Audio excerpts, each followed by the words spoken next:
Bismillahirrahmanirrahim. Assalamualaikum warahmatullahi wabarakatuh. Sobat FH, bertemu lagi bersama saya Firman Husein. Semoga sobat sekalian dalam keadaan sehat walafiat, bahagia ceria, dalam kebaikan, diberi kemudahan, kelancaran dalam pintu rezekinya yang penuh keberkahan, dan sukses selalu dalam beraktivitas, selalu semangat dalam menjemput karunia Allah Subhanahu wa Ta'ala. Bagi yang baru menemukan FH Channel, silahkan di subscribe, like, komen, dan jangan lupa nyalakan lonceng notifikasinya agar tidak ketinggalan video-video yang mencerahkan kita semua. Semoga senantiasa menjadi amal ibadah untuk kita semua. Baiklah Sobat FH, kali ini kita akan membicarakan masalah makna nilai yang dikandung di balik gerakan sholat. Sebelum kita membahas tentang gerakan sholat, saya akan membahasnya bukan tentang fikihnya, syariat agamanya, tapi nilai-nilai makna yang dikandung di dalam gerakan sholat. Untuk itu, sebagai pengantar, pembuka untuk kita bisa mencerna pelaksanaan sholat yang kita lakukan. Sholat bukan saja penyembahan kepada Allah. Sholat bukan saja menunaikan kewajiban yang Allah perintahkan. Dan sholat bukan saja menggugurkan kewajiban. Tapi lebih daripada itu, sholat sangat penting di dalam kehidupan seorang muslim. Sebagai dia sosial budaya yang telah menjadi kegiatan rutin, sholat ada sebagai media pengasahan diri, pengasahan jiwa raga orang yang sholat. Sholat adalah media pendidikan atau tarbiyah bagi orang yang sholat. Dan sholat juga adalah tempat penanaman, pembinaan karakter Rabbani di dalam kehidupan kita, di dalam jiwa raga kita. Itulah sholat.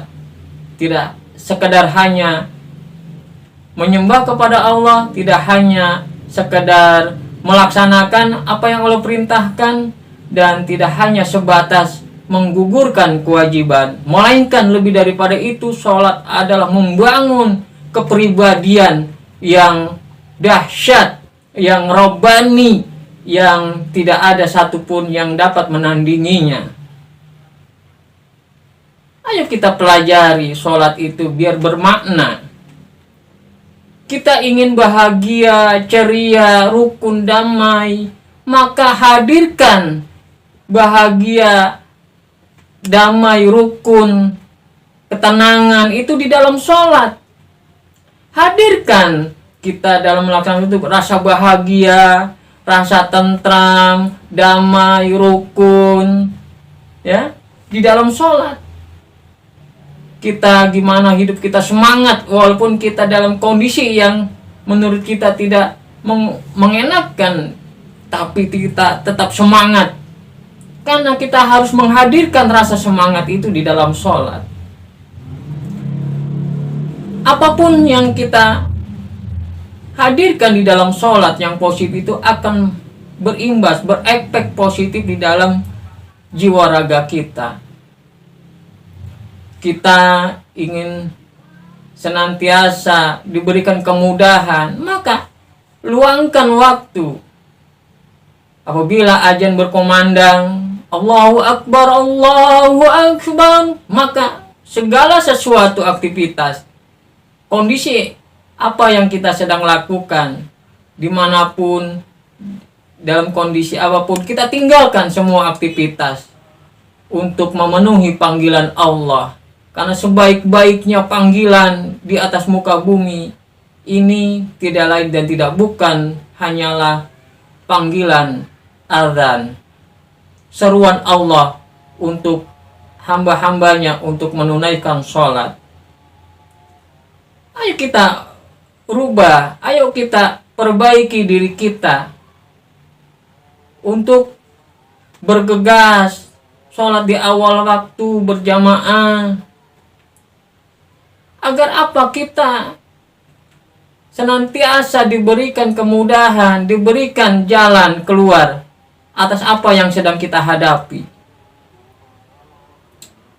Karena bila kita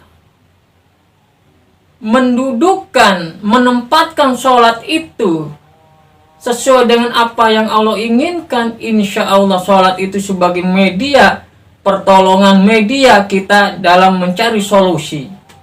Apapun itu kita bawa ke dalam sholat, kita adukan kepada Sang Maha Kuasa.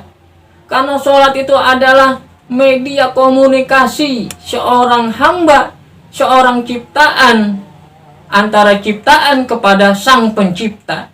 Hanya sholat, media berkomunikasi, media peraduan antara ciptaan kepada Sang Pencipta.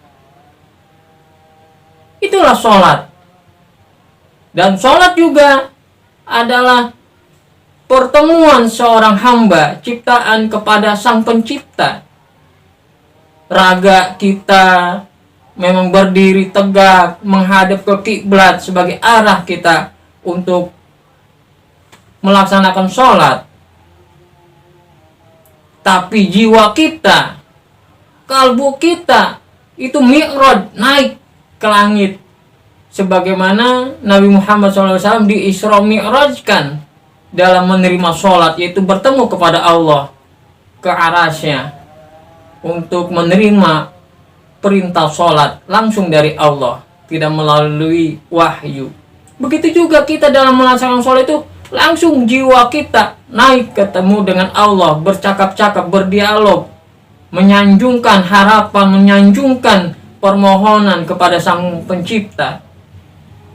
Itu harus kita pelajari agar sholat kita ini bermakna, mengefek ke dalam diri kita, membentuk kepribadian kita, mengedukasi, mendidik diri kita, menerpa diri kita, membina diri kita untuk menjadi pribadi-pribadi yang rabani, pribadi-pribadi yang berbeda dengan orang yang tidak sholat, apalagi dengan orang kafir. Itulah Sobat FH, sholat begitu penting sebagai pembeda antara orang yang melaksanakan sholat dengan yang tidak, antara orang yang beriman dengan orang yang kafir, berbeda. Karena agama ini bukan berbeda namanya, labelnya.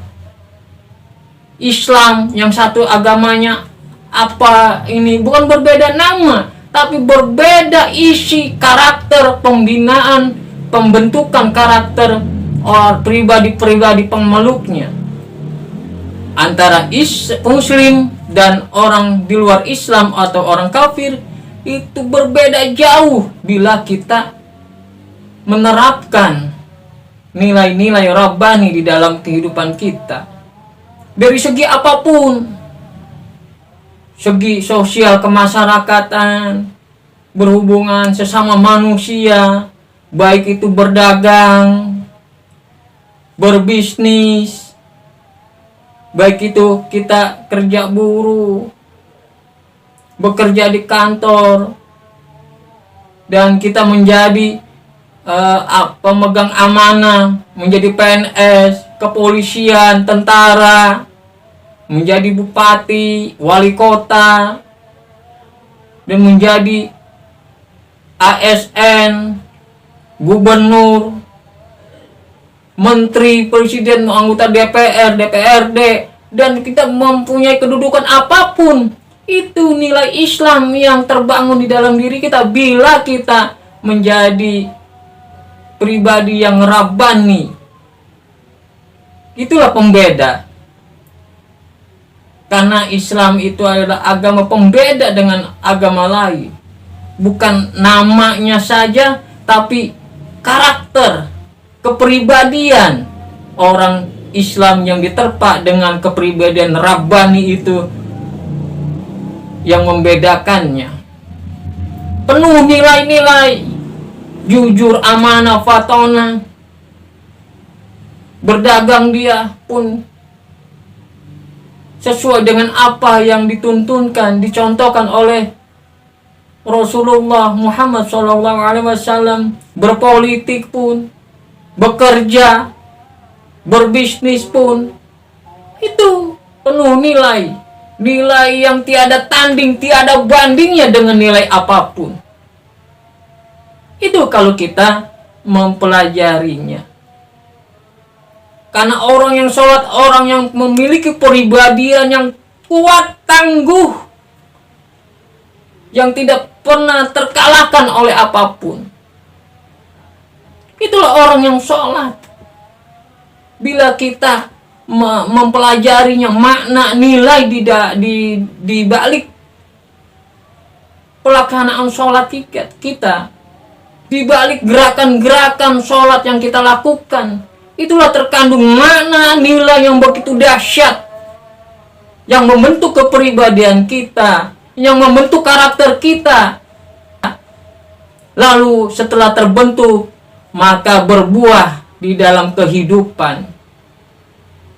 Yang pernah saya singgung di video sebelumnya, orang yang sholat adalah orang yang tidak mungkin keluar dari kata-katanya, kata-kata yang tidak patut. Apalagi mengangkat suara, ngegas. No. Orang yang sholat bukan seperti itu. Kalau kita mempelajari sholat, orang yang sholat adalah orang yang memang jujur dalam beraktivitas. Berdagang dia jujur, berbisnis dia amanah, tidak mengingkari janji, tidak berbuat culas, dan sebagainya. Jadi apapun dia, jadi polisi, tentara, anggota DPR, menjadi presiden, menteri, menjadi pegawai, dia amanah. Karena Allah dia melaksanakan kewajiban apa yang menjadi tugasnya untuk kemaslahatan masyarakat. Yang sulit dipermudah, yang mudah apalagi lebih dipermudah. Jangan sampai yang mudah kalau bisa dipersulit. Hukum dibolak-balik. Na'udzubillah min dzalik. Islam tidak seperti itu. Itulah ayo kita pelajari makna dan nilai yang terkandung di dalam gerakan sholat, agar kita perlahan-lahan kita melaksanakan sholat. Waktu demi waktu itu ada perubahan di dalam diri kita, ada perbaikan nilai, karakter terbentuk, karakter di dalam kita, karakter rabbani yang penuh nilai tiada banding, yang tiada yang bisa menandingi nilai tersebut.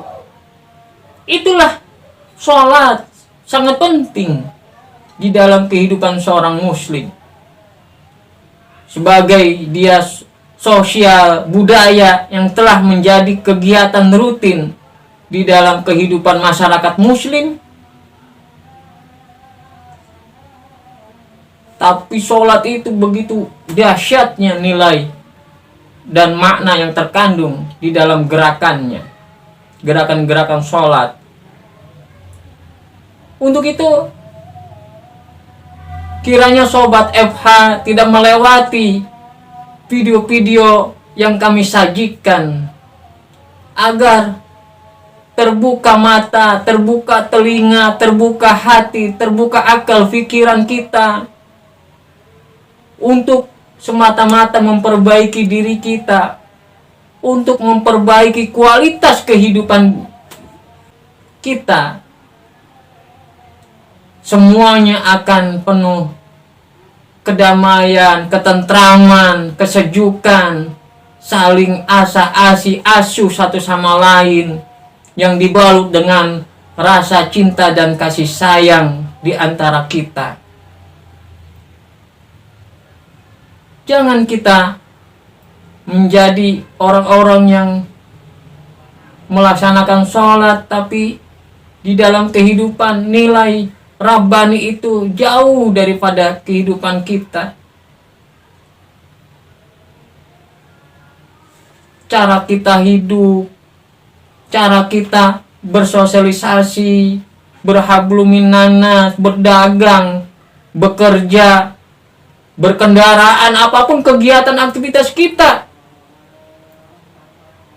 yang ada hanyalah didorong oleh hawa nafsu kita, keinginan kita, ego kita. Tapi nilai Rabbani jauh daripada kehidupan kita di dalam aktivitas kita. Ayo sholat kita laksanakan dan kita aplikasikan di dalam kehidupan kita. Apapun itu aktivitas kita, kegiatan kita, tiada batas, tiada terbatasi oleh apapun. Kita berjalan kaki, berkendaraan, semuanya penuh nilai Rabbani. Indahnya bila semua di antara kita saling membuahkan nilai-nilai Rabbani di balik makna gerakan sholat. Sekali lagi Sobat FH, di mana saja berada, jangan lewatkan pembahasan yang nanti saya akan sajikan kepada sobat, agar kita bisa memperbaiki sholat itu agar lebih bermakna, bernilai, membentuk karakter kepribadian kita, sehingga kita